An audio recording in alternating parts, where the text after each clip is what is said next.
Blessed day ka, low carbs. Low carb chicken pastil po ang ating low carb meal for today. Narito po, una pinakuluan natin yung ating manok sa sibuyas, paminta, asin, at pinalamig, tsaka po natin hinimay ng maliliit. So sa mga kababayan natin dyan, mga followers natin, taga Mindanao, ay nawa po ay magustuhan niyo po ito.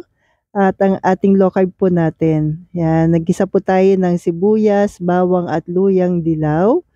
Yan po, igisa na natin maigi. And please don't forget to like and follow po para updated tayo sa ating mga low carb meal, low carb dessert, low carb bread, at low carb kwentuhan natin everyday. Thank you po and God bless. After po natin may gisa, inad na natin yung ating manok. Naglagay po tayo ng paminta at pamalit natin sa toyo ay ang organic coco aminos po, ka-low carbs.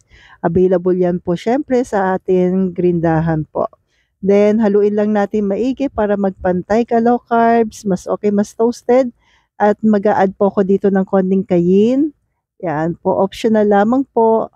Yung iba po, sili po ang nilalagay. At suka, syempre po, takpan pamandali. At ayan na, meron ka na pong low carb chicken pastil. And masarap din ito ka low carbs kung may rice. Ano nga bang pamalit natin sa rice? Ito po, nagtunaw po ako ng atswete sa tubig, itabi natin. Then ito yung ating shirataki rice, pamalit natin sa rice. Yan po mga ka-low carbs, sundin lang ang procedure. Hugasan sa running water.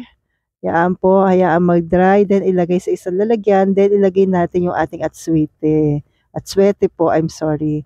Yan, para magkakulay lamang po. Then hindi na natin huhugasan kasi nahugasan na kanina.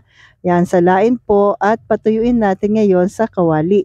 Yan po, katamtaman lakas lang ng apoy, hayaan to mag-dry, ka-low carbs.